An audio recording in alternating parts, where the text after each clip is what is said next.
Much we don't know about our next guest. Since she first arrived on the scene as Jordan back in 1996, it would appear that every intimate part of her life has played out in the tabloids and on the telly. Katie Price continues to live her life in the spotlight with her latest TV project, seeing her searching for the next big underwear model.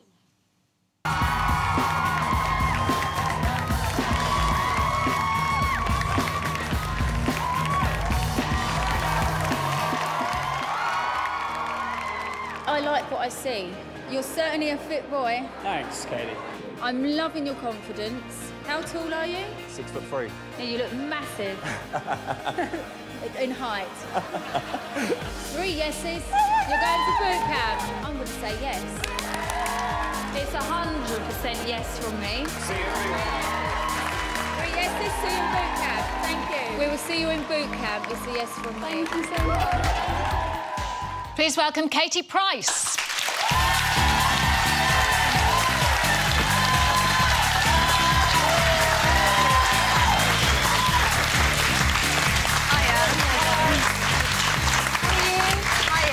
Hello.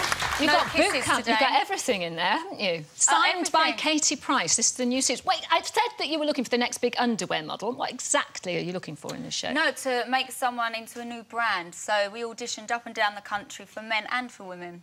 So I think everyone just thought I was looking for another glamour model when I'm not at all. Yeah. No, not at all. So what are the qualities that you're looking for there, then? They have to have a business mind, obviously, be able to sell themselves. I mean, when you watch the show, we set them so many challenges where we do, like, a fake thing where there's the press there, where they really, like, question them to try and get to know things, what they like under pressure.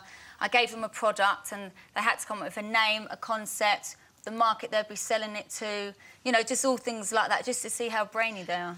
But they have to look lovely first, don't they? Presumably. Well, they have to have some kind of looks, of course, because if they do a calendar, no one's going to buy a calendar if they're not, like, what's the best quality they need to succeed in that chosen field? Well, they've got to be smart. Really? They have to be. To be in this industry, you have to be switched on and you have to be able to, like, go over all these obstacles. As you know, I'm one to do that all the time. Nicola emailed us and she's got a question for you, and she says, your show is all about searching for new talent, which you will manage. Is it different now from when you started out, and would you have entered a show like this? When I look back, I actually entered Blind Date, and... I did. I did as well. I didn't get through. I didn't get on. No, I didn't either. I probably would have done something like that, yeah, years ago. But the good thing about this show, I can fast-track them to all my knowledge, and I've got everything set up for them, so it's literally like a fast-track ticket. So you'll be properly hands-on with these people? Absolutely. On a day-to-day basis? That's the thing with most of these shows out there. You get like a judges, and at the end of it, they just walk away and they're not in their lives, whereas at this, I'm actually in their lives, I'm managing them. Wow. Yeah, but, Katie, you're very opinionated, and that's why you've been such a success. When you choose these people, if they're going to be any good, surely they're going to be as opinionated as you. So aren't you, like, anticipating you're going to have real rucks with these people? Do you know what? Trust me, when you see the show, there's one particular girl who said, well, if you don't like me, then I won't like you. But I loved her attitude. But, well, you'll have to watch the show. But isn't it hard to manage someone like that? No, because you get to know some people normally like it because it's a defensive thing. You know, when you get to know people, you can get beyond that. So so the person that you pick will ultimately be the smartest person? The smartest, and obviously they're the full package, basically. They definitely have to be smart. Can I ask you what you mean by a brand? Sorry, I'm a bit confused about that. A brand that have a reality show, perfume, calendars... So basically everything you do? Yeah. Do they have to have a talent, though? I don't mean that. That's all right. Talent in that way? No, do they need to be able to sing? You know, if they're going to make records, or do they just have to... Well, I'm not a singer, but I do records, whether people like it or not, and I am going to do another one. So, you know, the attitude I have is I do what I want to do, regardless of... I've realised in this country, actually, that I'm probably one of the only celebs that have actually got the most products out. I never get credit for it. I'm always put down. I just think... Well, I'm enjoying it, I'm doing it, so it doesn't really matter, I'm still successful. So as long as you're strong and you do what you want to do, then why not? We had... we had an email in from Sophie, and it's quite applicable because no, it was you and I walked in this morning through the cafe bit, wasn't it, Lise? And Jodie Marsh was there. Oh, she was. And she's done all of this, you know, this bodybuilding stuff. Now, if she appeared on your programme, what would you say that she would be someone you'd be looking for? Do you know, I had lots of people who came on with loads of makeup on, and when you watch this show, you'll see me say to them, right, I can appreciate you've come with makeup, but can you go back off stage and take all your makeup off and then come back in front of me? Now, I want to see what you're like without your makeup on. I'd like to see you without your makeup. Yeah. Doesn't bother me. You're lovely. I bet you're lovely with it, but... I don't really wear makeup.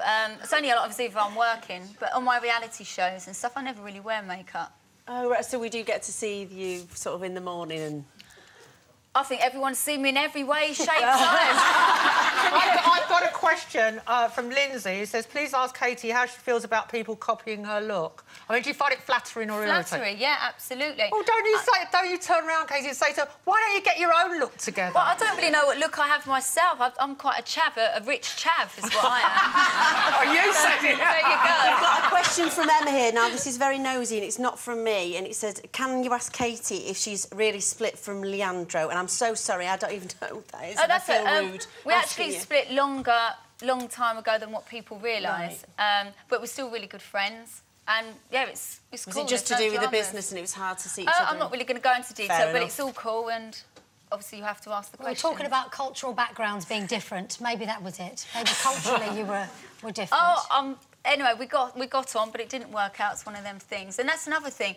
Despite my job, I'm like you girls, you know, I'm just a normal girl and things happen in my life, but just people write about it in their own words, what they think. But, Kate, you're not like me. I mean, your body's not like me. You don't live a lot. I mean, but I go to Tesco, Sainsbury's shopping. I just you do go things around the for same kids. like you're pushing it. I do see the pictures, but when I go there, I don't have the paparazzi in the car park. Well, I try and avoid goodness. them. I hate the paparazzi following me, and they know when they're outside my house. I do everything I can to decoy so they don't get a picture. But I am normal. I go home, put the kettle on, put my PJs on, my track. But it's not normal to be followed around by reality TV cameras all the time, is it? I don't do it all the time. I'll start again in January. I haven't done reality now for 6 months because obviously I did this show. But I love doing it. I've been doing reality for about 9, 10 years. I actually don't mind doing it. But to have then to do reality TV show and to have your children on the programme and to expose everything. I've taken them off the past you've taken them off I just wish people do the same and then to thing. have the paparazzi, you kind of can't just pick and choose. I know I don't pick and choose, but it's like, OK, if the pap's outside my house, I'm like, OK, I'm not going to make it easy for you to get a picture. It's a game. This whole thing we're in is a game. But all I know is when I go home, I shut the door. I'm a normal mum. I have my friends over. I cook for them. Watch movies, really read books to my kids. When your kids are involved, though, it's not really a game, is it? Because that's their life, isn't it? And and they can become quite exposed sometimes. That's why I chose to take them out of my programme. I don't do any photo shoots with them. Right. Obviously, I did do a show with Harvey, but I asked the school and, you know, people around and his peers and the teachers, and they said it was the right thing to do. Yeah. Because, you know, to accept kids with disabilities or anyone into society, and because of the Frankie Boyle thing, I'm sorry, but we've run out of sorry, time. Thank you so much for coming on. Katie Price, Thank you. everybody. Thank you very much.